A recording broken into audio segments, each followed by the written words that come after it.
And our Tusk Talk segment on this Wednesday, we are proud to welcome Jason Maurer, who is the Financial Aid Coordinator at Kent State Tuscarawas. And Jason, good morning. Good morning, Steve. How are you, sir? I'm doing great, and I'm guessing you're a fairly busy guy right now. Yes, we are extremely busy, and we've gotten busier over the course of the last few weeks. These are definitely unprecedented times, and Kent State is definitely looking for ways that they can continue to support our students and our families as well. Well, I guess one of the things, Jason, my question would be, how are things progressing as far as, maybe this year's classes are already heading toward the finish line, but are things moving in the direction that you normally would, even though you can't see people face to face? How are we dealing with this? We are. I mean, we have definitely had to adapt and almost kind of evolve over the last 6 weeks with regards to, how we're delivering, not only our instruction, but our communication to the student body. So we've definitely had to make some adjustments with regards to, how we're functioning in my area, which is student services, specifically financial aid. I know we have what is known as the Emergency Grant Fund. I want to talk about that a little bit with the different circumstances right now. What should students know as we move through this? Absolutely, and that's a good question. So recently, within the last couple weeks, Kent State began accepting emergency grant applications that went along with or in addition to some other emergency grant funding that we've already created. It was just on a smaller scale. We had a program that was already put in place called Pay It Flash Forward, as well as a small fund that the Tuscarawas County University Foundation had created as well for our regional students. But this most recent grant came from the CARES Act. So this was funding that came from the Department of Education, and it's sizable. But these are federal dollars, so there are some requirements that are attached to it. But these funds are strictly for students that are struggling financially, due to unexpected costs or a job loss or wage loss due to the pandemic. And these are grants, so this is something that a student does not have to repay.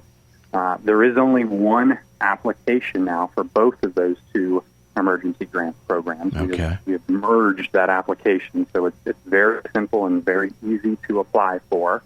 I'm not going to share the website address just because it's really long. Okay. However, it's really, really easy to find, and we've been promoting it quite a bit over the last couple of weeks. We've emailed it to all of our student population, but you can also find it on our Kent Tusk website. You go to the coronavirus update section, or even on the Kent website, they have a very similar link, but you'll find that application in the Student Emergency Resources section. We're talking with Jason Maurer, who is the Financial Aid Coordinator for Kent State Tuscarawas.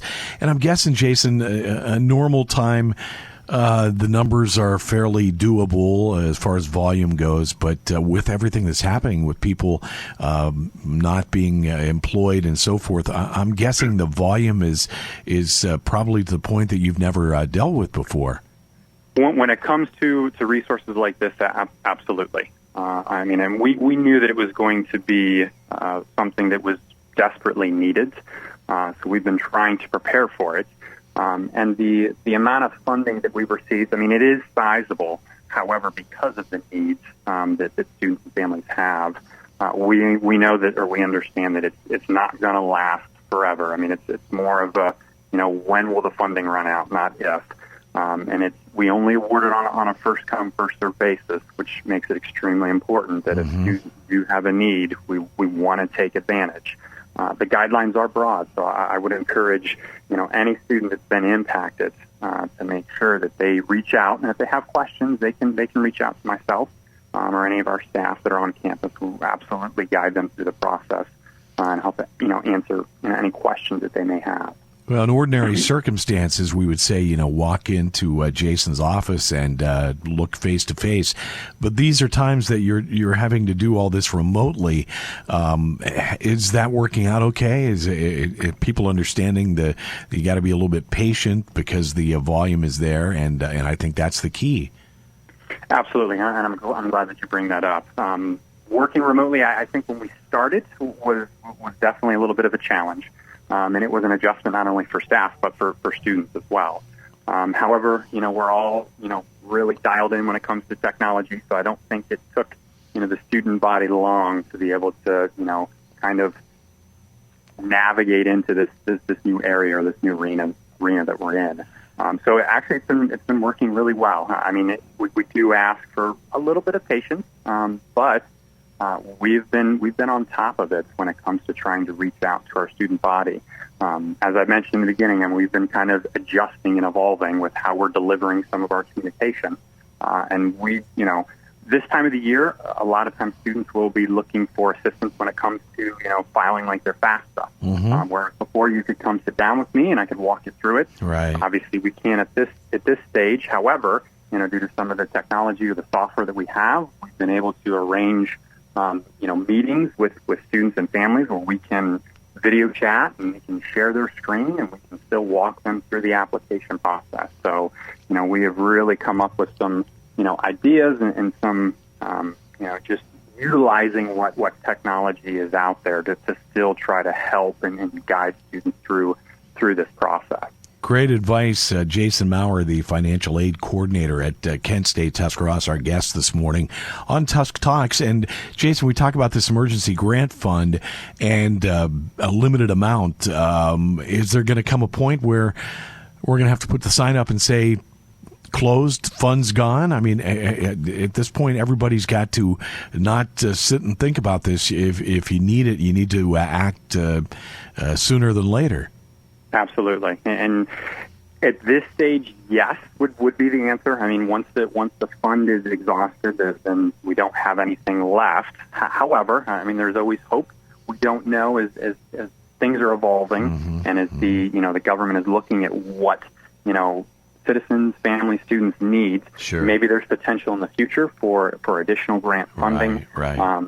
The answer is I don't know when it comes to that. So that's why it is extremely important that if there's a need, if there's something that, some way that a student has been impacted, due to this disruption, we want to reach out. We want to take advantage while we know there is funding that's there.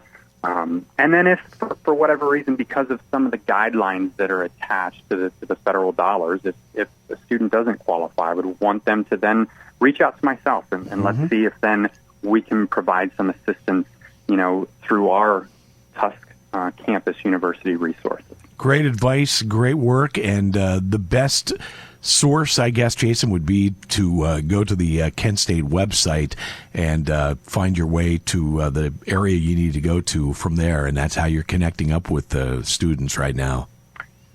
Absolutely. Absolutely. I mean, they're through email, we're reaching out and, explaining and showing students where to go, but you can find updates on our Kent Tusk website as well as the Kent campus website also. We certainly appreciate you being our guest this week on Tusk Talks. And Jason, tough work right now, but we're all forging forward, and keep us posted on how things are progressing. And we'll continue to pass on the information to our listeners who, of course, a lot are the students that you're dealing with at Kent. So, Jason Maurer, appreciate your chat this morning with us. It's been my pleasure. We appreciate your support, Steve. Jason Maurer, the financial aid coordinator, our guest this morning on Tusk Talks. And again, we'll do it again next week for you, right about 8:30, right here on Big Hits WBTC.